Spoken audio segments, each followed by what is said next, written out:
Hey, how you doing? Yo, what's happening, my dude? I gotta say, first and foremost, man, my apologies on that confusion. You know, technology definitely sucks sometimes.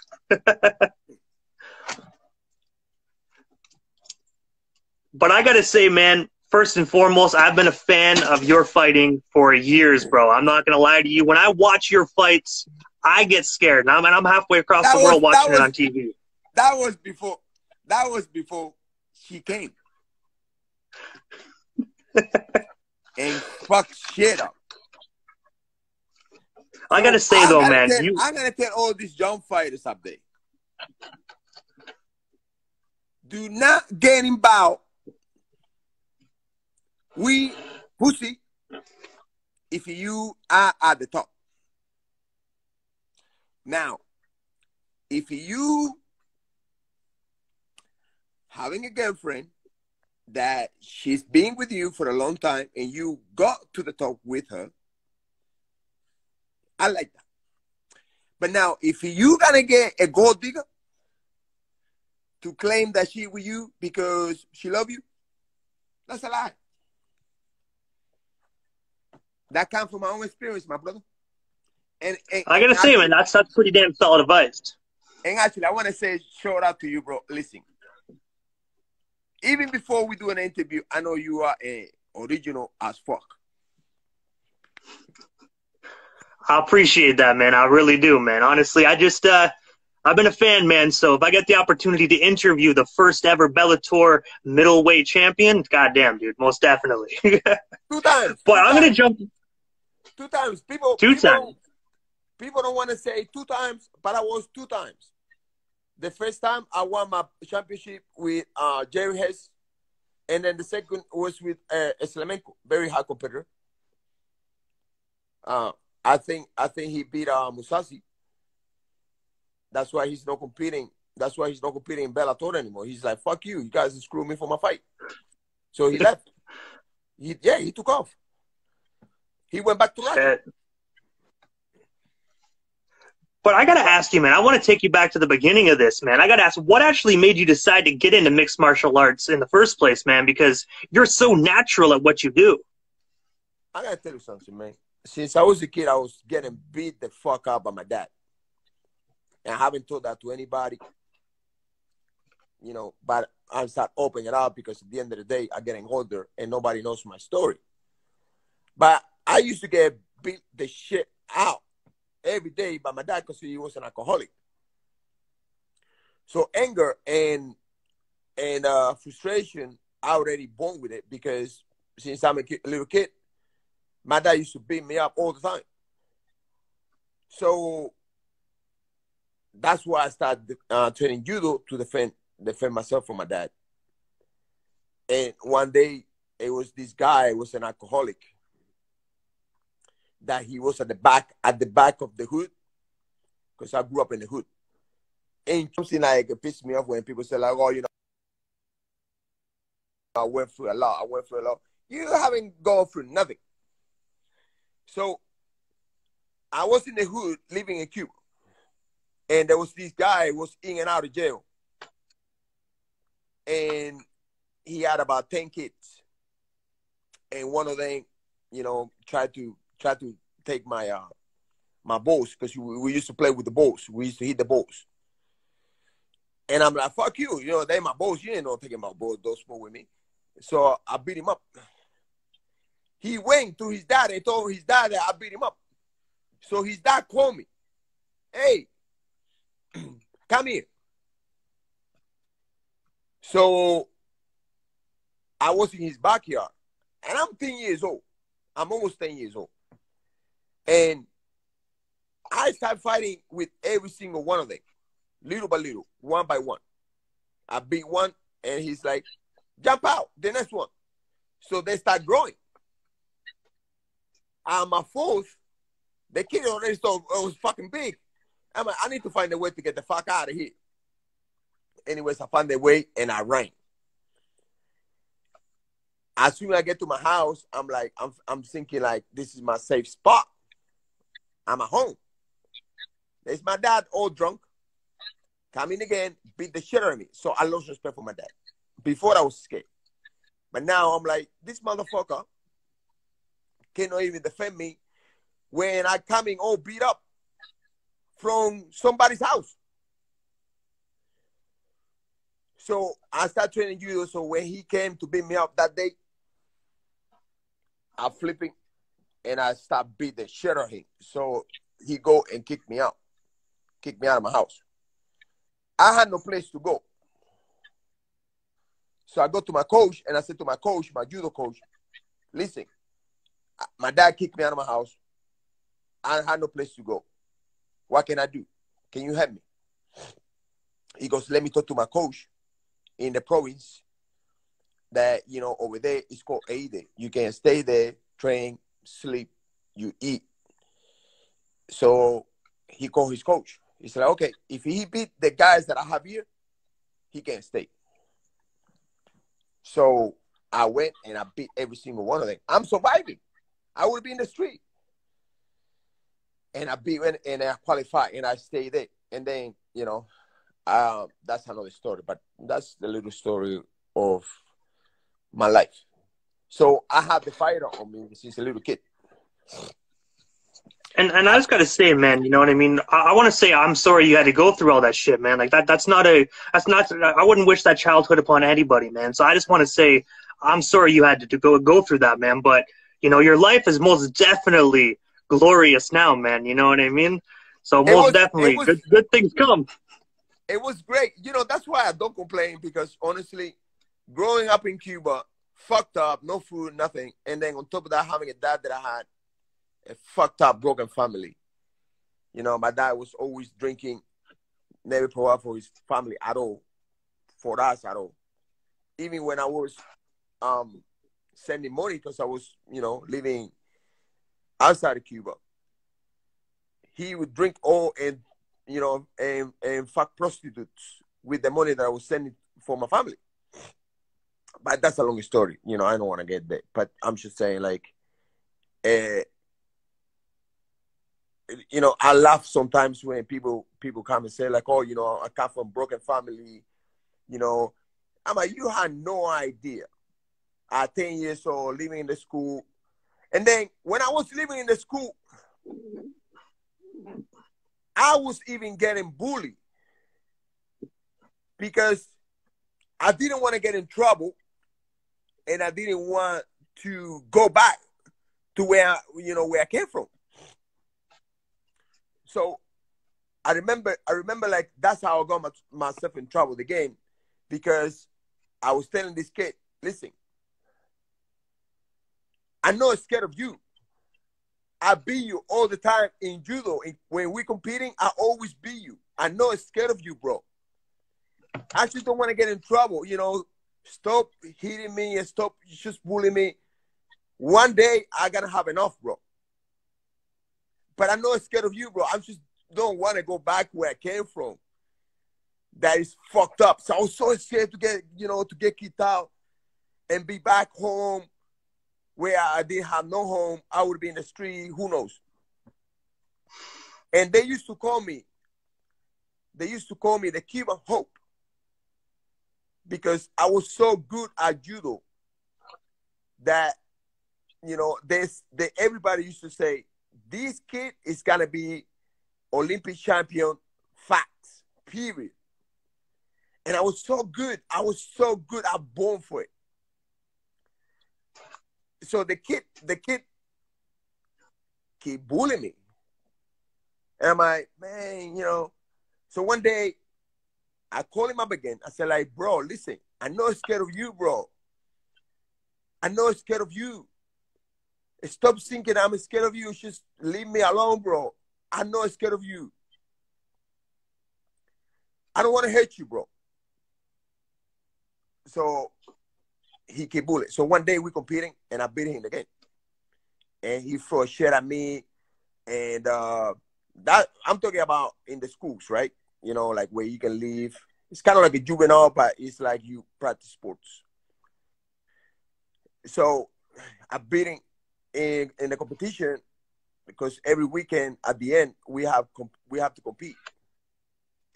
and he, you know, stopped throwing shit at me. And one of the guys said, like, bro, be careful, he's coming with a knife.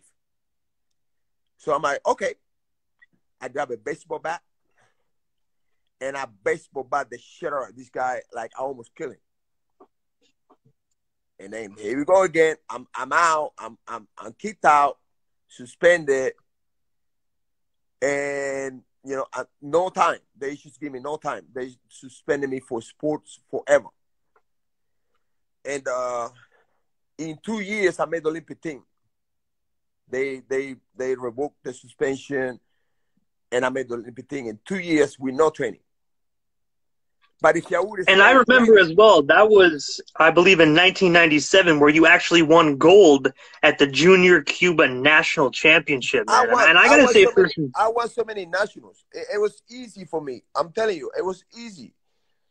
But me getting myself in trouble and getting kicked out of school, the junior nationals, it was a whole fucking, it was a nightmare.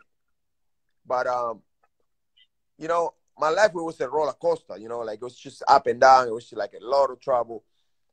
And I used to ask myself, like, how the fuck this guy come and try to bully me all the time and nobody ever fucking cared about it? But then the moment you defended yourself, they gave you shit. It's weird. It's even like that down here, man. People bully people, and then once the person that's getting bullied stands up for themselves, it's like, oh, we're the bad guy. You know what I mean? It makes no sense. Yeah, and I told the guy, I'm not scared of you, bro. I'm not scared of you. I'm not. But it is what it is. But I gotta ask, man, because like you said, you know, growing up, you know, it was a very, very, very rough, man. Like I can't even just describe this the guy stuff said, you know what? I've been thinking man. about making a movie. This guy said, like, you need to make a movie about you, like, Hector. I'm like, yeah, fuck yeah. I like that idea. I think that would be dope, man. I really do. But I have to ask, man, what was it like just winning that gold medal at 19 years old, man? Because like I said, you had a rough life, and then at 19, you're like literally your second year into being a full-grown man, and you have a gold medal at the Olympics wrapped around your neck. Like, what was that just like feeling like, man, to have that gold? No, that's Junior Olympics. That's different than Olympics. You know, I stayed in the Olympics in Australia. I didn't even want to compete. Hey, Brian Lester. No, I didn't compete in the Olympics. I competed a couple of matches and then I took off. But also as well, man, I want to jump ahead in the timeline a little bit, man. The January 6th, 2019, where you actually signed an exclusive deal with Bellator, where like we mentioned earlier on, you went on to become the first ever Bellator Middleweight World Champion 2 times. But I have to ask you, man, like, how did that contract with Bellator? Give it to me again, baby. 2-time, baby. Two time.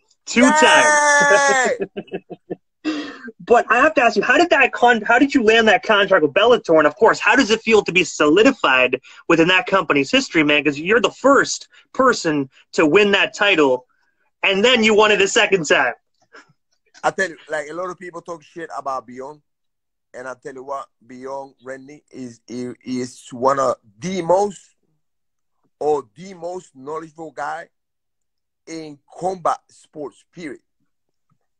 I don't know if you know who Beyond Rennie is, but I've heard of him. Beyond Rennie, it was the most knowledgeable.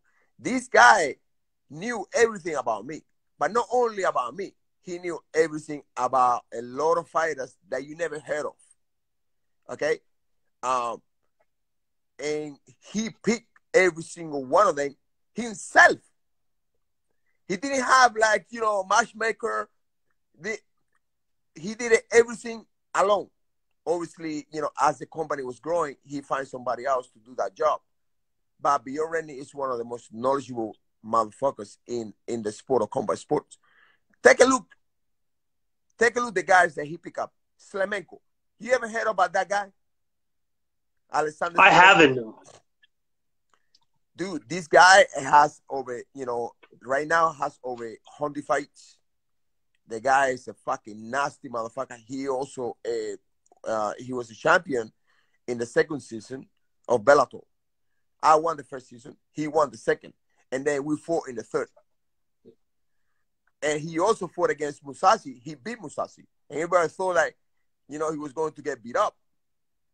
He beat Musashi, decision easy.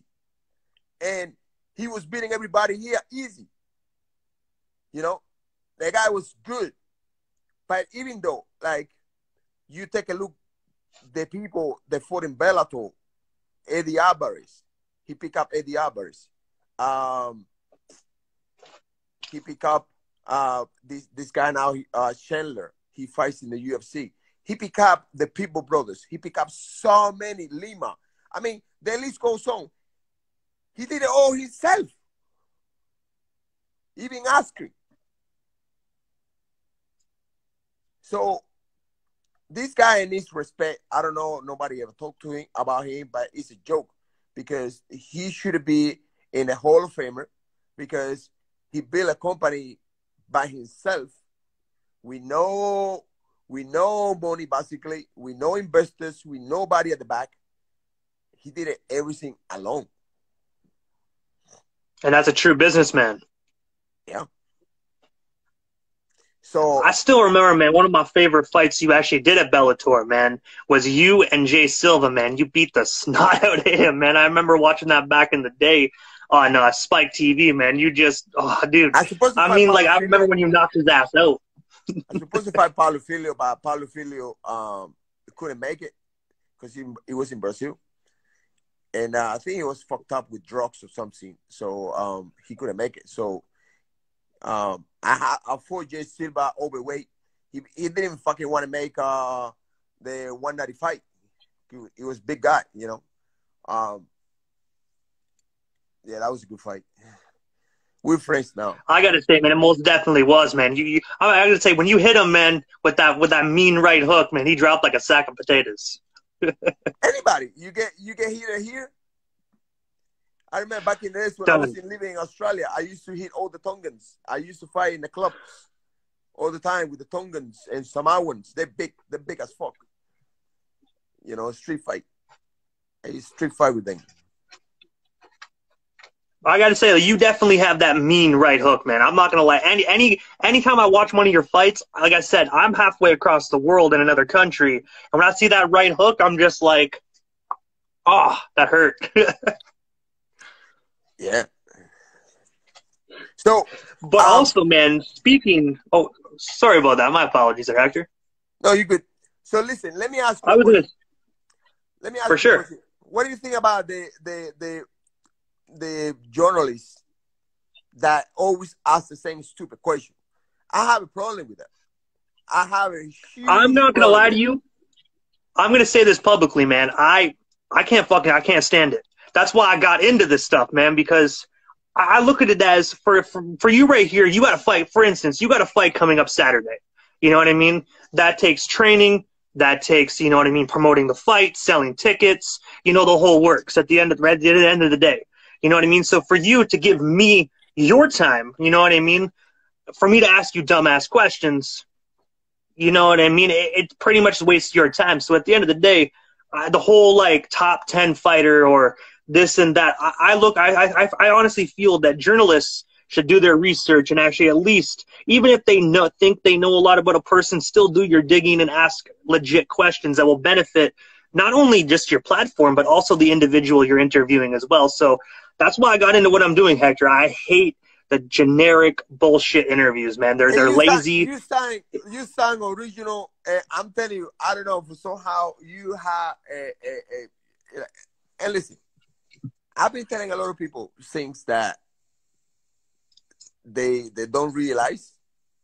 Like, managers that, are the best managers. I told them, you should be a manager. You're a good talker. You talk good. You convince me. So if you can convince me, you can convince anybody to put the bank on the guy's pocket. And they done it. So I'm telling you, you born for this shit.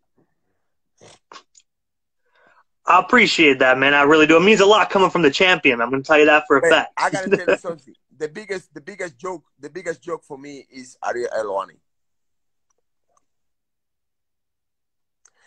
Like, I still pissed off at that guy because honestly, like, I remember when he was talking so good about what's the name of her? Gina Carano. It's like, oh my God, you know, I wish she's back to be on touch. Yeah, Gina Carano, I love you. You know, she's the best, she's the GOAT, you know, like we start together, blah, blah, blah, blah. And then Gina Carano made a simple comment about something that had no bad on her. She just said, being a Republican is worse than being a Jew. She didn't try to offend any Jew. She didn't try to offend anybody. All she said was, like, a lot of people were getting beat up just because they're Republican, and it's worse than, you know, being a Jew, because back then they would fucking genocide you, like Hitler and all these people, right? Yeah. Just because she said that, he came on the fucking Instagram and teared up and said, I cannot believe this. I cannot believe this. This is bullshit. I cannot stand this. I'm like, dude, what the fuck? You making a movie or something? He was making a movie, bro. Yeah, So I noticed a lot of these platforms, they kind of feed off I would say controversy, and they try and do it for likes and views, but at the end of the day, if you be real, it might take a little bit longer to actually get your platform noticed, but if you put in the hard work and the good content, the listeners and the viewers will come. It's just, nobody wants to hear, in my personal opinion, no real individuals want to hear controversy and bullshit 24/7. They want to hear good, solid content. I'm telling you, man, the whole shit was a joke. I was like, man, what a fucking guy. You know, the first day, it's just because they keep creating a little bit of controversy on the girl, that she can be beat up, and, you know, the poor girl, you know, has a lot of followers, and the girl, she got fired from Hollywood, and she got mistreated and everything. He jumped on the bully side to just genocide her even more. Shame on you. No, you. Adios.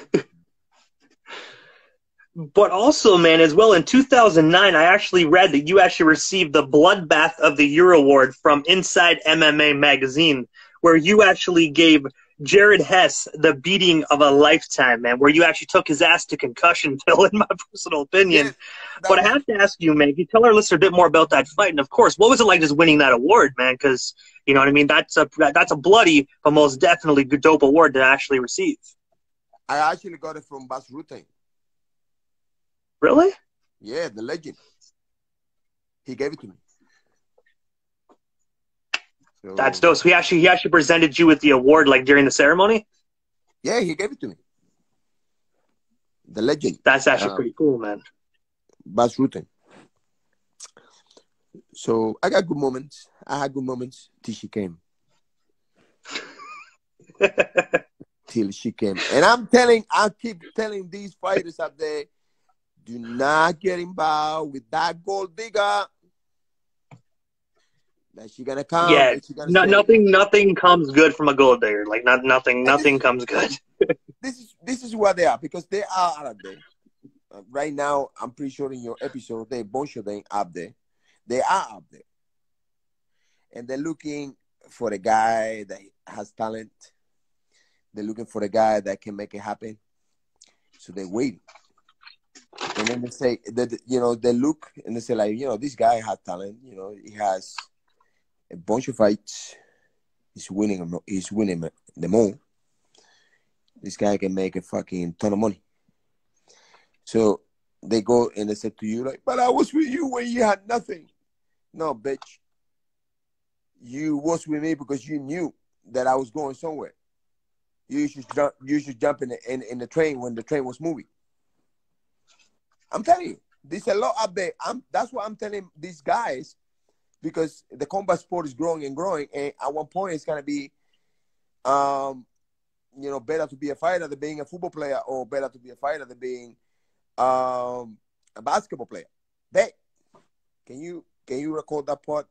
because that's gonna happen, and a lot of people are gonna think I'm crazy, but I'm not. I'm not going to lie. I actually agree with you, man. You know what I mean? If you really look at this, the fan base of MMA alone, you know what I mean? There's new fans enjoying the sport every single day. And at the end of the day, you know, a lot of these sports like football, hockey, basketball, they're getting more and more rules put on every single season. That's my personal opinion, is diluting the game. But when it comes to MMA, you know what I mean? You pretty much just knock one another the fuck out. So there's really no rules when it comes to MMA, in my personal opinion. Phone rang out of body. I was thinking that, man. I gotta say, technology is a motherfucker sometimes, man. Look where I'm at. I'm in my room now. But hey, I gotta say, though, I appreciate you for coming back. You know what I mean? It's like I said, man, honestly, you sound like a real dude, man. And hey, I appreciate that, man. I really do. It's a lot. This is something that you know, we missing in this generation, right? We're missing good people. Everybody is fucked up. I'm not gonna lie. I've so far in my radio career, like I've done some big things, but I always try my best to be humble through it all, man. You know what I mean? Because if you remain humble, man, individuals are gonna see that. I'm just blessed to be able to have opportunities like this.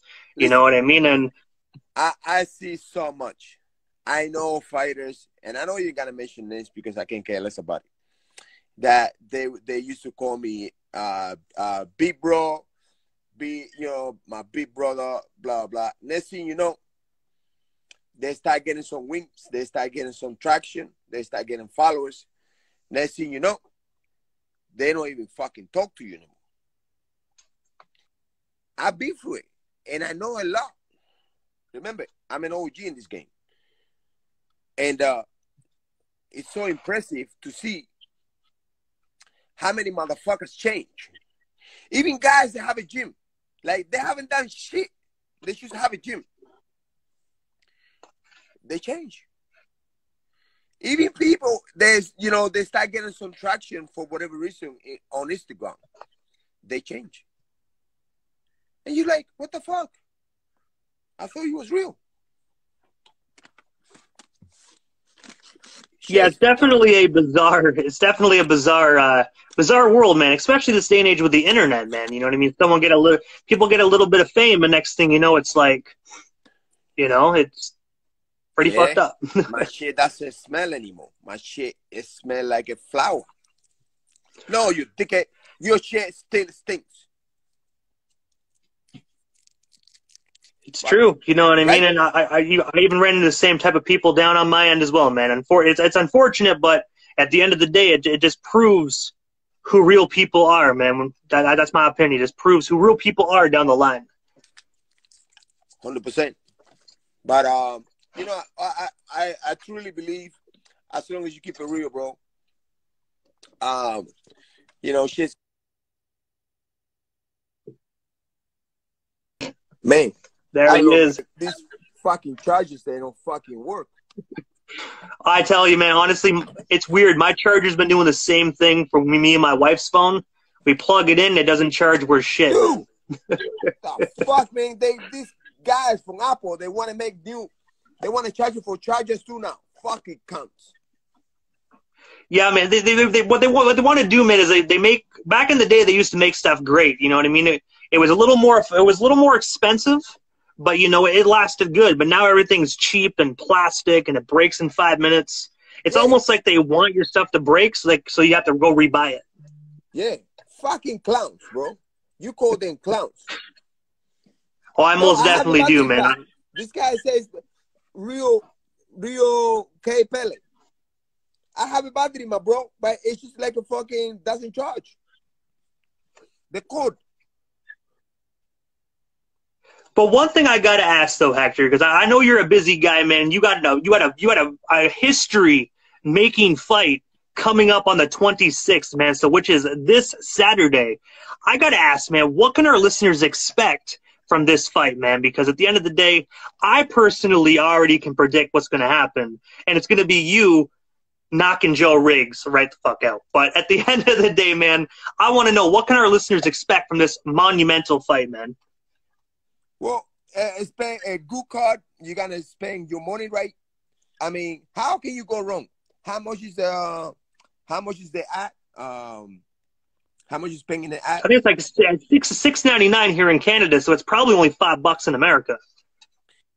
And you can get to see 4 title fights, full action. Come on, for $6 Canadian. How can you go wrong? I already ordered my app, man. I'm already waiting. I'm just waiting. It's a waiting game for me now. I've already ordered it. I'm just waiting. You know, and to be honest, I think every promotion should be that way. I think every promotion should be that way. Like, fucking let people watch your shit. You don't make it too expensive like a fucking cables or a charger or a fucking iPhone. You making that shit cheap so you fucking, it breaks and you buy another one. It's the same way with these clowns. They want to put a pay-per-view expensive as fuck. Yeah, I understand everybody wants to make money, but numbers is better than fucking no numbers. I agree with that. I remember back in the day with I believe it was UFC on the cable boxes, man. They wanted like $93 plus fees and taxes for a fight, which, mind you, you know what I mean? Back in the day, you know what I mean, was dope. But those fights could last 5 minutes. People like you get in the ring, the fight's over in like 10 seconds. You know what I mean? So like how convenient could it be for everybody? You get to watch, you know, gonna get a pirate stealing your shit because it's affordable. You know, like, to be honest, yeah, I see when somebody calls me, if fucking you have to redo that shit again. Yeah, it happens to me all the time, man. You know what I mean? And people always love to call when you're live. You know what I mean? When you're not doing nothing and you want to talk, nobody calls. But when you're doing something, they all call. And then I got this friend of mine, right? When I don't pick out the phone, he thinks he owes me. He called again, and then he called again, and then he called again. I'm like, dude, shit the fuck out.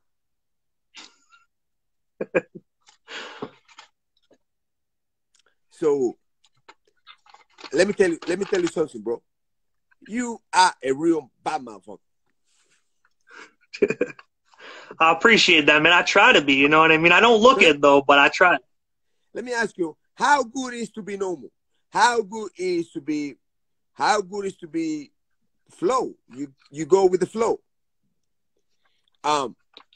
You guys out there in Canada can't go with the flow. You get lockdowns, and everybody's unhappy. White people here in Florida is very happy. You know, we can go to the clubs. If you want to wear the mask, you wear the mask. If you don't want to wear the mask, don't wear the mask. You know, let us be free. And that goes with normal people. Let us be chill. And it's the same way with interviews. You fun. I like to do this shit. I talk a lot of shit. We talk a lot of shit. We sweat a little bit. We're giving a little bit of flavor. And I like this shit.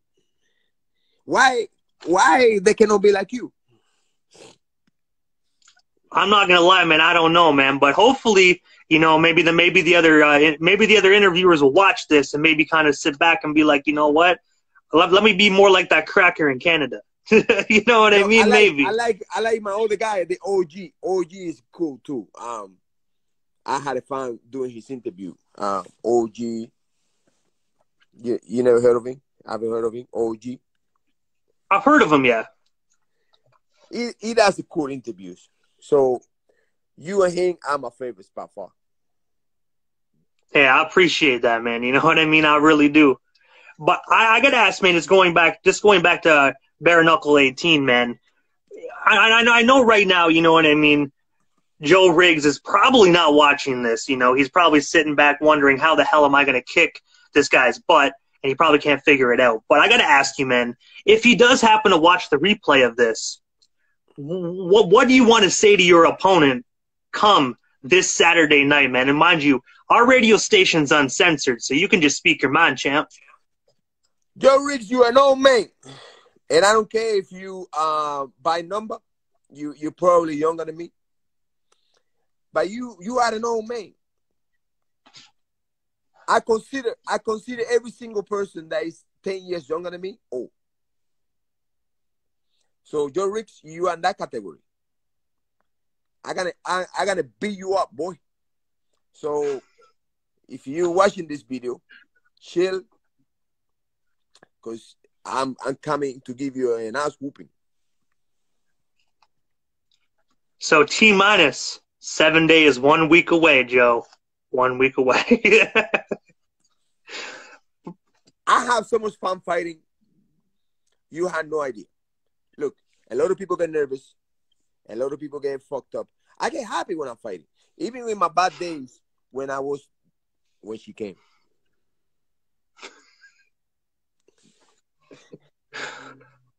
But I gotta say as well, though, man, you know what I mean? I'm just going to say this for a fact, man. I know you're going to make history this Saturday night, man, and be the first ever bare-knuckle fighting champion, cruiserweight champion, man. I already know you're going to do it, man. I already know, and I'm excited to watch that history. When she came,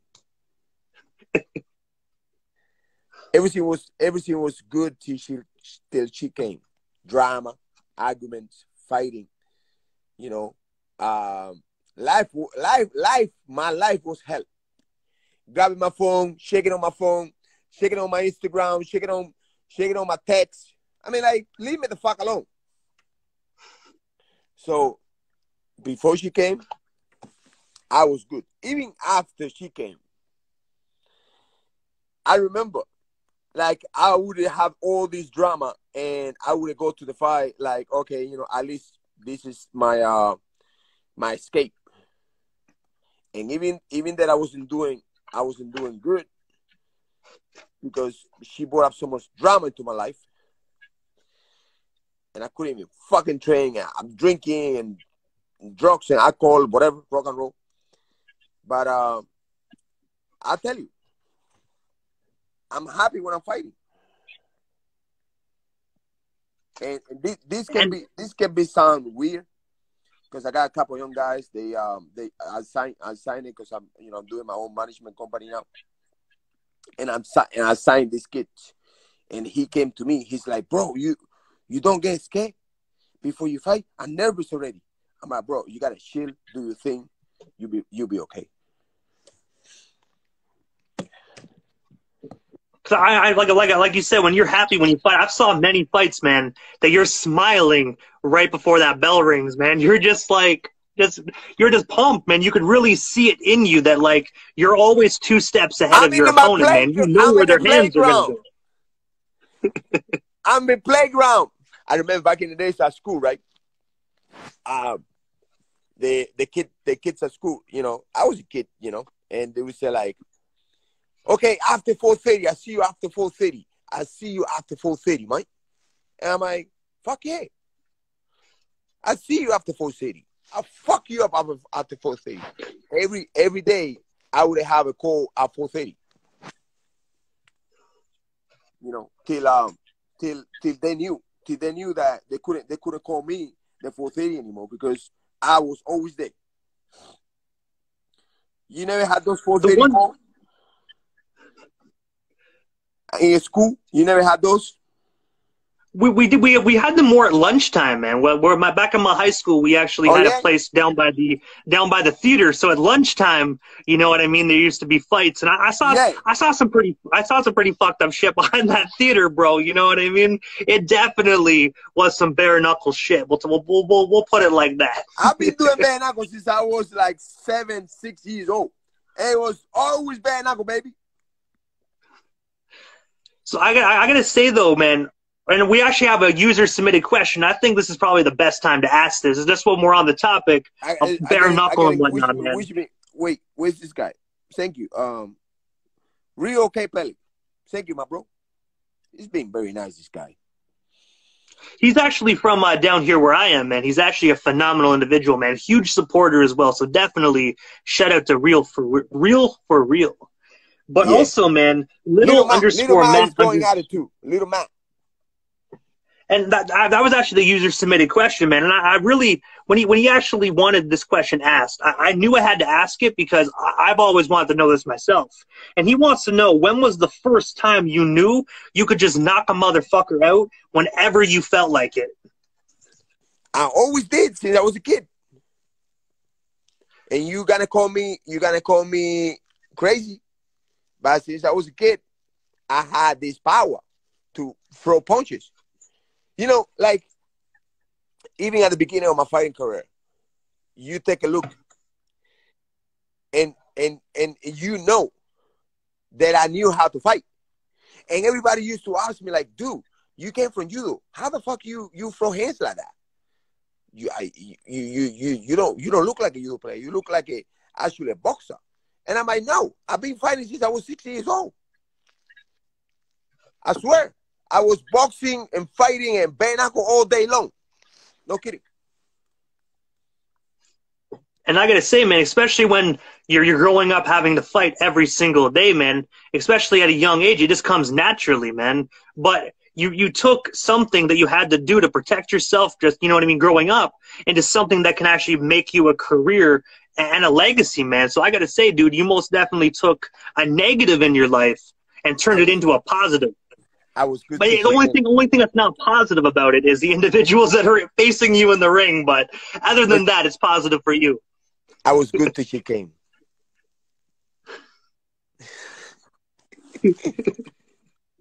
We need to have that conversation at one point. I'm telling you that for a fact. She was the worst. And I'm mad at myself. I'm not going to lie, man. There's definitely some crazy women out there, man. You know what I mean? It definitely takes a long fucking time to find the right one, man. And trust me, sometimes it's hard to fish for that right one. You have the right one yet? You have it?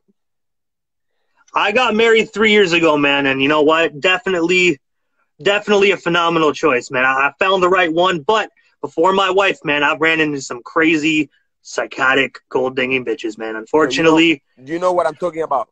And I haven't got it. It's crazy. I'm telling you, man. I'm going to tell you honestly, bro. It's coming, man. You're going to find the right woman someday, man. I'm telling you, you know what I mean? But there's a lot of gold diggers out there, man. I hear you on that. You know what I mean? Especially in Florida, baby. It's those beaches, man. You know what I mean? You know, you might gonna have luck in Canada. The Canadians are different, but here in Florida, dude. Ooh. I tell them boys like, bro, don't you get in love with play. He is crazy, but it is what it is. What can you do, right? Yeah, I agree, man. What can you do, especially with the crazy ones, man? Because the crazy thing is, they don't show their true colors till after a couple months, till after they move in and all that other crap. And run from the ones that they come up with the religious quotes all the time. Hey, are you Christian? I'm a Christian too. They know everything about the Bible. But we're supposed to be married, you know. We're not supposed to have sex, you know. We're supposed to be married, and they are the fucking first gold diggers out there. And they give you quotes, Bible quotes. They give you this and that to make you feel bad. Only already going crazy. Oh, man, I hear you. It's all good, man. I've just been talking with the audience, keeping them all entertained till you get back. Me, personally, I'm not as entertaining as you, but you know what I mean? It definitely is what it is. Let me ask you a question. Have you ever think about entertaining the people and give them the choice to bet? I've honestly never actually had that idea, man, but it definitely is a phenomenal idea to actually just to do.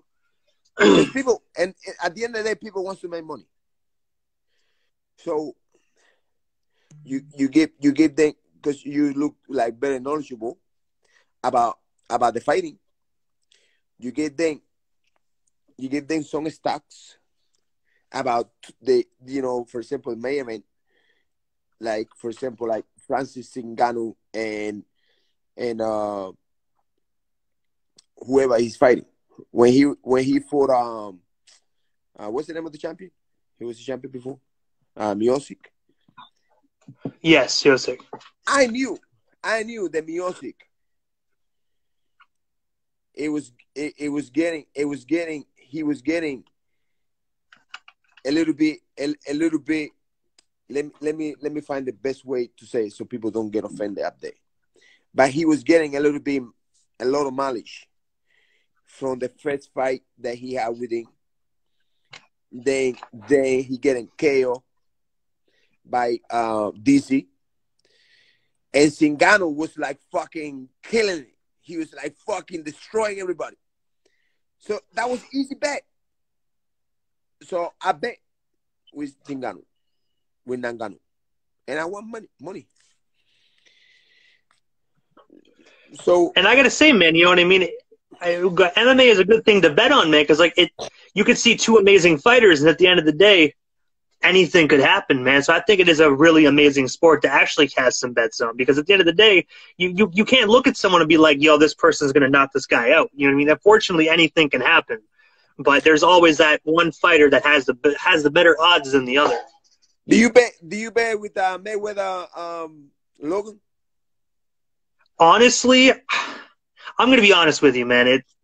In my opinion, it's Mayweather and a YouTuber. I don't look at Logan as a boxer. I can't, you know, because people like, I'm gonna put it like this: people like yourself, they've worked many years, worked hard, you know, puked their guts out, blood, sweat, tears to get to the level where you're at. That man made a couple YouTube videos, got famous to the internet. Now he thinks he's a fucking boxer. In my opinion, I find he's disrespectful to the sport. You know what I mean? So when I saw the Mayweather fight coming up, I was saying to myself, you know what? I hope Mayweather cracks his skull in. Like, that's my opinion. But you know what I mean? The only fight, I heard he's now challenging Mike Tyson, man. I heard he's challenging Tyson. I will pay for that just to see Tyson punch his head off. Can I give you my opinion? Sure, most definitely. And I hope my fucking phone doesn't, because this fucking shit with electricity or with the charger is fucking me up. I'm fucking pissed. But I told everybody, nobody's gonna win here. Even in the betting, they were saying that you know, if it's a draw, nobody wins. So think about it. If you are a Mayweather, you're looking for a good payday, and you're looking to keep evolving when it comes to have a lot of following. Who has that? Logan Paul. So that was a smart move for Mayweather. He's still everybody talks about him because he fought a guy who's maybe more famous than him, believe it or not. And the market that he got now is the market that nobody really give a fuck about boxing, but they care about Logan Paul. So it was a genius idea. And if that fight happened between him and Mike Tyson, don't bet either. That's going to be a draw. They're going to steal your money. And they're going to be laughing to the bank with your money. It's true. I hate to say it. It is true, because I remember that Roy Jones Jr. fight that Tyson did a few months. I think it was like a few months back. I remember watching them, man. I was personally, man. Says the truth. He says it was fake, more fake than box than wrestling. Yeah, I agree. Yeah, it's true. It's most definitely true, because at the end of the day, if they were really going to go the rounds, man, you already know Mayweather would like knock Logan Paul's block right off. Now, most definitely. Now, this is something that I post in my previous video. You know, sometimes I post shit and then I delete because I can care less. But Mayweather has been managing Jake Paul and knows Logan Paul for a long time. You know, as a matter of fact, if you see Jake Paul, the guy that they got into a confrontation with Tyron Woodley, it was Al Hammond son. Al Hammond managed Floyd Mayweather. So if you take a look, the whole group is, you know, is together. The whole group, that whole group, are in bed. Mayweather, Jake Paul, Logan Paul, all this is a big club, and you in it. You're not. And they got most definitely sounds like one giant 360. And they gotta keep stealing your money and thinking like, because I stole your hat, I really hate you. The whole shit was a joke. The whole shit was staged, bro. Everything was staged. Unfortunately, it sounds like that's kind of the route boxing is going nowadays. I hope like the mix with the MMA side of things stays the way it is. How I turn on my comments? Because Charlie says that I have to turn on my comments. How you do that? I have no clue, because I know down here we have little Matt. He's commenting on the feed. I don't know if it's. He say like weird. I have my comments turned off. I think it's a security. Some people have that in their settings. Yeah, I don't see that shit. Charlie, where the fuck you saw that shit? But I got to admit, for a big individual like yourself, man, it's understandable to have your comments turned off, man, because you must get a lot of weirdos like hitting you up all the time, man. You know what I mean? I know it comes with the business, but you probably definitely have a lot of crazy people coming your way. Yeah, I just don't understand the shit. I don't understand how this shit works. But Charlie is a guru on a computer. He said that I have to. Charlie! That motherfucker. I'm going to be honest with you, though, man. I'm terrible at the whole Instagram thing as well, you know what I mean? And it also doesn't help that they actually edit they update the app all the time, so it's really hard to stay current and updated with something that updates 24/7. Yeah, it's crazy. But you look like you knew a lot about the computer. How most definitely. When it comes to the computer, because I run my radio station through my computer, so I'm kind of one of those computer geeks, you know what I mean? But when it comes to Instagram Live, I'm kind of like, what the hell do I do? Yeah, Charlie knows all this shit inside out. But that clown don't want to have me. Anyways, whatever. So let me ask you a question. Most definitely. I don't even see myself now here. What the fuck is this, man? Oh, I think your camera's turned off there. So I think you see like kind of like a little swirl. Oh, there we go. So who you got between Tyron Woodley and J. Paul? Don't get emotional. Talk to me. I got a good question here. I would say Wooly, man. I really don't know. I just got to go with that. I like living dangerously. I like living. Won't win at all. If you want to win money, make sure you bet on Jake Paul. Because he definitely has the money bags. That guy is gonna fuck up Tyron Woodley. He's gonna knock him out. And you probably laugh. I gotta say though, man, you know what I mean? I gotta say your opinion is most definitely better than mine, because you do this for a living, so I can't even fight with you. First round KO, we've been asking. Everybody laugh at me. Everybody laugh.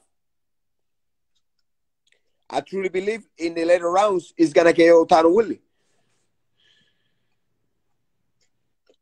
And I still remember as well, man, your most recent fight. Obviously, before this Saturday, you actually faced Kendall Grove, man. And one thing I gotta ask, man, like, was it a difficult transition just going from UFC and Bellator to bare knuckle fighting? Because I know you said like you're doing bare knuckle fighting your whole life, but just going from that from the UFC promotion to just bare knuckle fighting championship? Was it a different transition? Because obviously UFC has been established for years, and bare knuckle fighting is a fairly new promotion. But I didn't have her.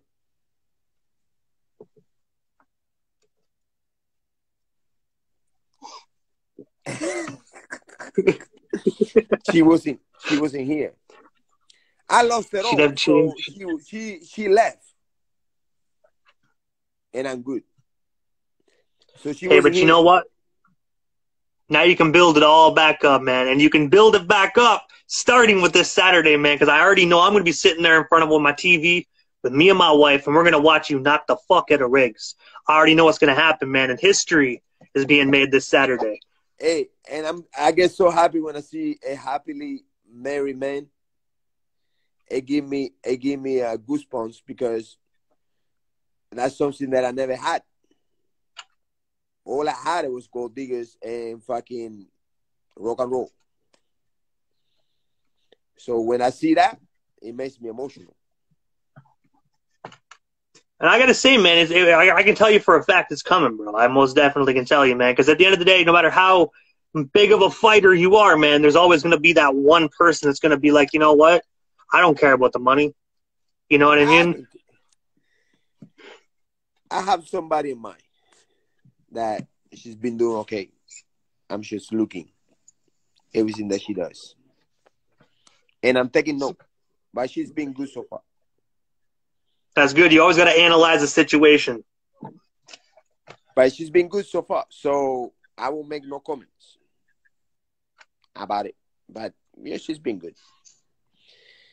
And but the one thing I gotta ask, man, because I do know, like, you know what I mean, you're a busy guy, and I don't want to keep you too much longer, of course, man, because I know you got a lot of stuff to do before this Saturday. But what can we actually expect from yourself in bare knuckle fighting championship in the near future? Because I know you're gonna win this title this Saturday, man. But after that, like, what do you have in mind? Thiago Taron Pusuwuli. Going right after him, eh? Yeah. I'm visualizing what's gonna happen. Me calling him up.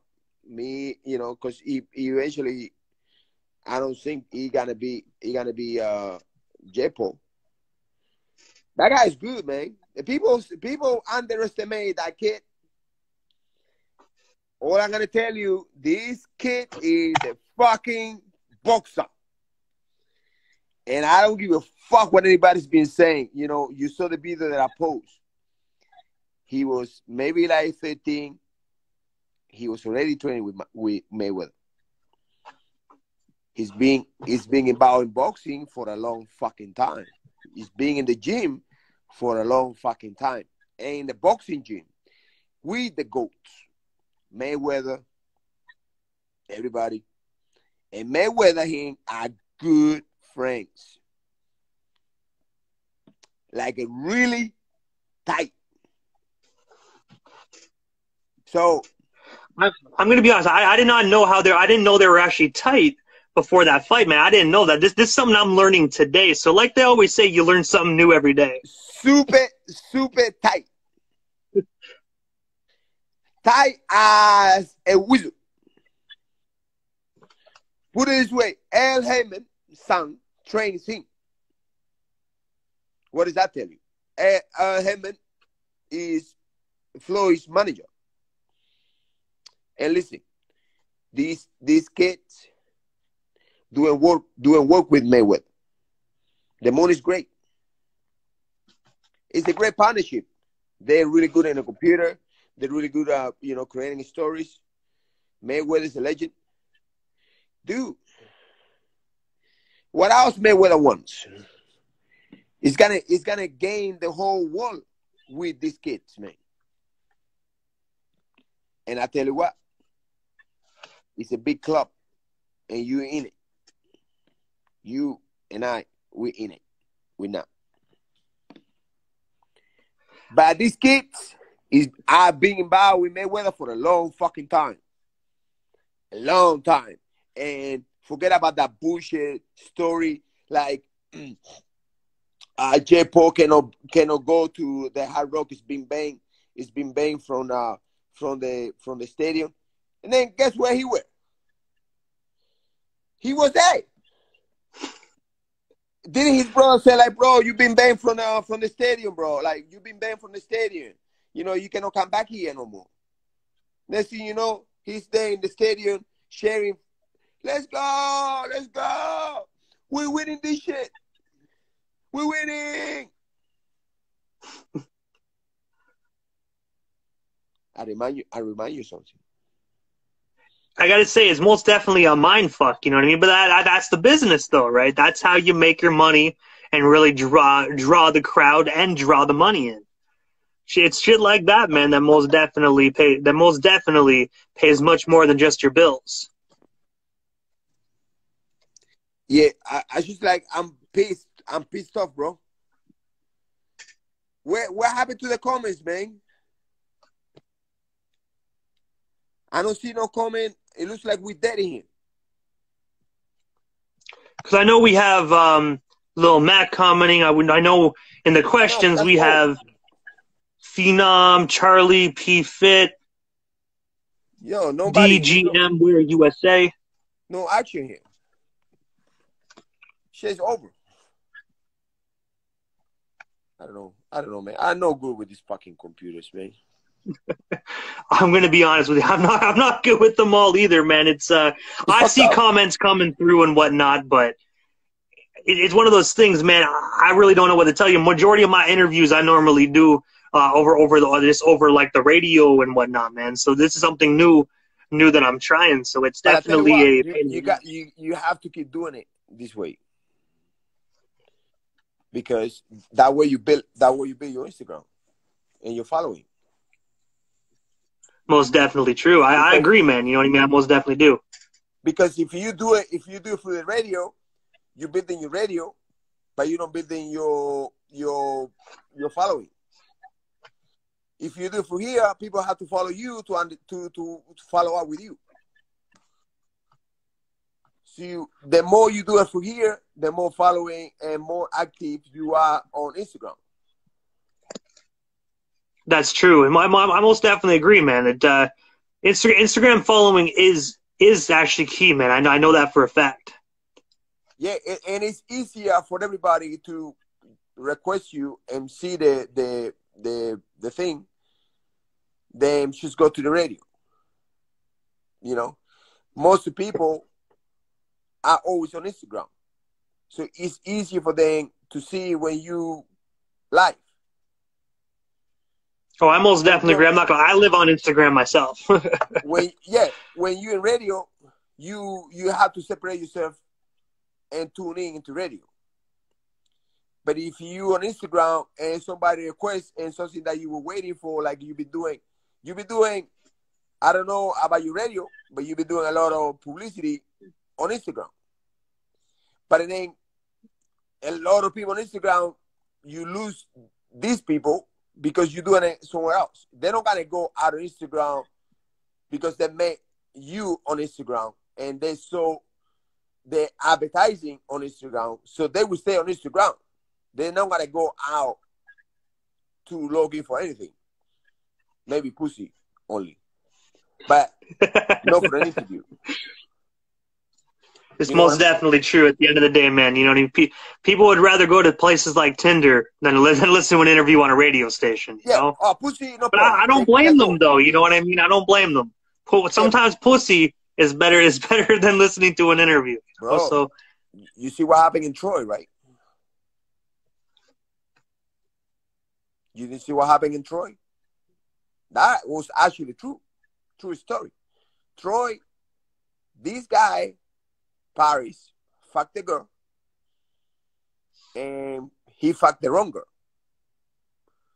Dude, these motherfuckers came all the way to fuck the whole shit up for pussy. Don't fuck with pussy, man. They're gonna take you to the grave. I gotta say, you know what I mean? Pussy is a blessing, but also a curse, man. It definitely, you know what I mean, has been holding the man down for a long time. And I'm gonna be honest, man. My wife's actually watching this live right now too. So No, but my it's ass is true. probably Like gonna be she knows how complicated a pussy makes things work. Like, think about it. Why you get pretty? Because you want it, and even if you don't want to hit the girl, you want to be presentable for pussy mostly, not for the guy. You want to at least create the great impression, mostly for pussy. If you haven't know you by guys, if you buying a good car, is to get her to see you with a nice car. You maybe some haters that you have, you probably gotta buy the car, to show them like, fuck you, you look like God, you can get it. But mostly for pussy. Same with jewelry, same with a trip. You take that pussy to a trip, baby, let's go, I'll take you to Colombia, I'll take you to Bahamas, I'll take you, you want to impress that pussy. So everything basically is in order to get pussy. And like they always say as well, man, never trust something that bleeds a quarter of the month and never dies. What is that? Pussy. You got me lost in it. No, because when a woman bleeds, right, has her period, so she bleeds for like a week.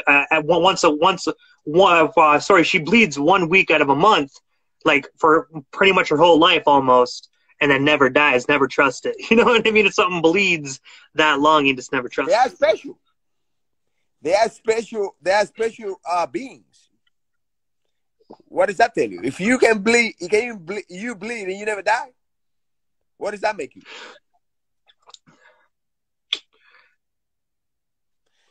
Definitely. They are special. Not only that, they have so many special gifts, like doing births. We wouldn't be here without pussy, because they're the ones that populate planet. Without her, it wouldn't be you or wouldn't be me. That's most definitely true. So they're very special, and they I'm just saying. But we got to do more of this often. And honestly, bro, you have to type into only Instagram, because that's how you build your social media and your page through here. I gave the same advice to my boy Juan from Spain, and now he has over 300,000 followers. And I remember that he had like 2,000 followers, and he started doing it, and shit went fucking crazy. And the rest is history. The same shit that we're doing right now, you do it every fucking time with somebody else. You build that up, The one thing I got to ask them, because I was looking at some of these questions we actually have, and I want to say my apologies if I do end up messing up this individual's name, but it's Ivan Axe 3. I believe she actually wants to know, if you could fight anybody, who would you fight, Hector? If you could fight any fighter in the world, it can be boxer. I think she meant anybody. Did I just, if you want to fight anybody, it probably could be a guy at your local street corner or right there in BKFC. I want to fight Logan Paul or maybe Jay Paul, because the money's right. And I know Jay Paul is good. And I know Jay Paul is going to... How beautiful could it be that I fight Tyron Woodley, I fucked him up, Tyron Woodley. Jay Paul fucked up Woodley, which is, I know he's going to do it. And then I fight Jay Paul. I'm going to be honest, though, man. I really think I think if you fight Paul, you're going to knock him the fuck out. And I'm not just saying that because I got the man here. Like I said, you got a mean right hook. I'm telling you that for the fact. This kid is strong. He's healthy. Don't stop listening. Listen. I'm telling you, my brother. I remember back in the days when everybody used to hate on Mayweather, including Dia Davis. He's a coach of Dustin Poirier, and used to hate on Mayweather. And I said to him, like, bro, listen, nobody ever is gonna beat Mayweather. Reason why? He grew up with masters of the game. They perfectionized the roll, the shoulder roll, the picky boot, the corner angles. They perfectionized the feints. You know, I don't know if you see Mayweather, but Mayweather had the only unique feints that nobody in boxing does. That's how he fucked up Canelo. Feinting the shit out of people that never expected that he's there. And something that fucked Canelo up, it was like he thought that he was going to throw a punch. He wasn't. And I said to him, like, when he fought Canelo, this is me and Daya Davis. I was telling Daya, dude, you're putting your money in the wrong spot, man. Mayweather never gonna lose. He came from masters. You know, he came from masters, bro. You take a look history. Alexander the Great. Why he was so great? His dad was the king. His dad was the king. So obviously, being a kid of a king, you gotta be a king too. You gotta be the greatest. So he at 10, 11 years old, he was already fighting. When he was 20, he conquered the world. But why? Because he came from the greatest. His dad. So the same way with Mayweather. So don't get it twisted. Jake Paul is a hell of a fighter. The guy can move. And, something that impressed me the most, him from being a white guy, his coordination is to the max. He's coordinated, bro. The motherfucker can move. They don't want to give them all these attributes. They let them fucking talk shit and let them say the motherfucker come from YouTube, the motherfucker come from whatever. That shit is hard too. But besides that, the guy is super athletic, super strong, super coordinated, and strong as fuck. It definitely will make for a dope fight between yourself and him, man. I really think that would be a really, really good fight. Well, let's make it happen. Let's keep pushing it. I know for the fact he's gonna beat Tyrone because Tyrone won't be able to find this guy in the ring. I'm telling you that for a fact right now. And they're gonna come back with the bullshit of fucking MMA versus boxing, which is a fucking lie.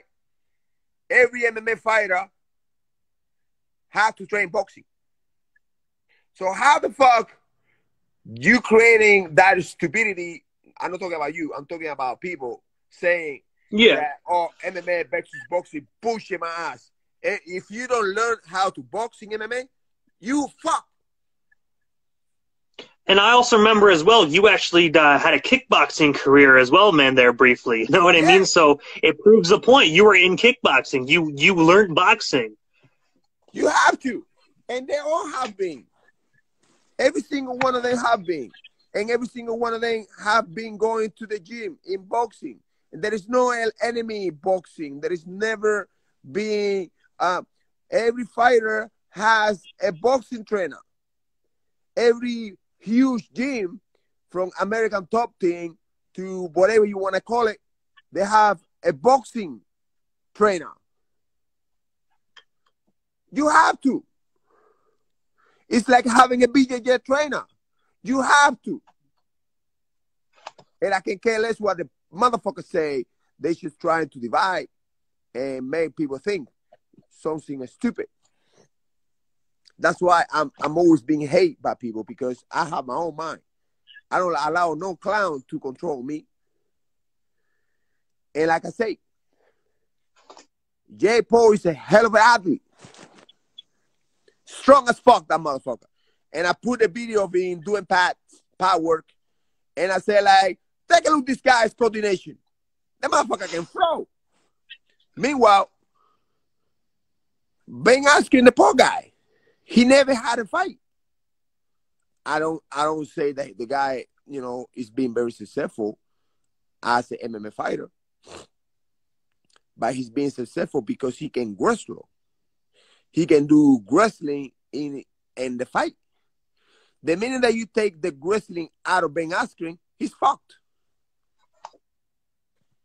He cannot punch for shit. Most definitely.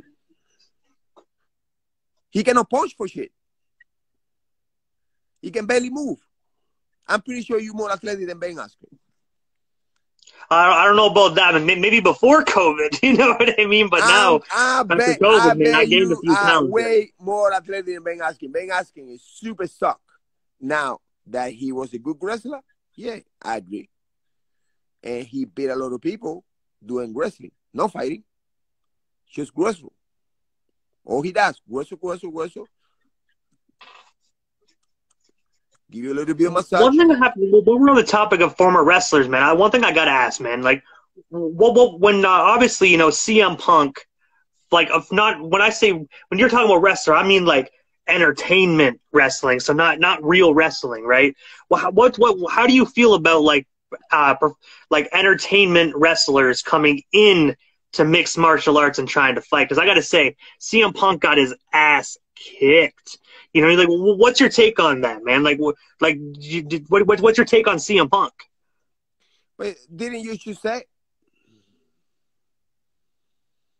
he was doing what? Entertainment, the entertainment side of wrestling, if you want to consider it entertainment. You mentioned that he was doing fake wrestling, right? Fake, yeah. Okay, so fake is fake. And when the check is real, it's real. Oh, yeah. So if you so used to always getting fake shit, the minute that you get a real shit, you cannot handle it. Right? Because I remember everybody wanted to order that pay-per-view to watch it, and I'm like, nah. They're like, you ordering it? And I'm like, nah. They're like, why? And I'm like, because the fight's going to last like 10 seconds. CM Punk's going to get fucked up. And they were all like, oh, he trained for 2 years. I'm like, doesn't matter. He's going to get fucked up. You know what I mean? And he did. He's been doing wrestling fake. Fake is fake. Real is real. And I remember when little Matt just brought up Brock Lesnar. I think Brock Lesnar did fairly good in UFC, but you know what I mean? At the end of the day, you know what I mean? He was a fake wrestler. Brock Lesnar is an Olympic wrestler that he was a real wrestler. And being a real wrestler, jump into fake wrestling, but you still real, doing fake shit. But you came from a real, so you understand what real is, because before you was real. Now, if you never done real and you jump from fake to real, oh man, you're gonna have so much trouble. Oh yeah, because I remember he had a pretty good UFC run, and I think it was Cain Velasquez, if I'm not mistaken, gave him a nice little body shot, and it just dropped his intestines, man. Yeah, but just the guy's strong as fuck. So we gotta do this more often. I gotta get involved with my guys, especially after my fight. And we gotta just keep doing it on Instagram, because I want you to have millions of followers, because I know you can. I appreciate that, man. I really do. And I gotta say, first and foremost, Hector, before we part ways, man, I just want to tell you, good luck. I know you don't need the luck on your fight for this Saturday, but just from Canada all the way out there to Florida, man, nothing but luck. I'll be watching, and also thank you for years of entertainment, man. You know, it obviously you do it because you love to do it, but also to us fans, man, you're still putting on an amazing fight, an amazing show for us to enjoy, and you're putting your body on the line every single fucking fight. So thank you for just knocking motherfuckers out for our enjoyment. You know what I mean? And I just want to say we appreciate you, bro. I appreciate you too, and I appreciate this beautiful comment. But before I leave, I want to give you a little advice, my brother, because I remember I'm an old man. Not that I look like it, but I'm an old man. And I say, always give the people good content, good interviews, and the sky's the limit. Keep being the way you are, and believe me, I always tell people, and I always tell people, you don't have to wish to be rich. You have to have something that you have a passion for and become good at it. Then the money comes. If you really take a look, the most successful people on planet Earth, are the people that they love what they do. They have a content behind, and the money is gonna come. Like Oprah, Joe Rogan. The list goes on. You know, Joe Rogan type into UFC because he loves to fucking broadcasting / commentating / being in Bout. So he did it for free because he loves it. You know, even if you pay Joe Rogan to stay away from MMA, stay away from podcasting, stay away from all the stuff that he does, you're going to say, no, I'd rather do it for free, but I want to do this because this is what I love to do. And that's why he's successful. Got to have that passion. You got to have that drive. You got to have the will to succeed. So, you know, I know you love this, my brother, and you have a good wife behind you. You have looks like you have a lot going on. All I'm going to tell you, just find, whether it's Instagram or, my opinion, you should type into Instagram and let the people know that here you are doing the best interviews for every single person. And the people are going to find you.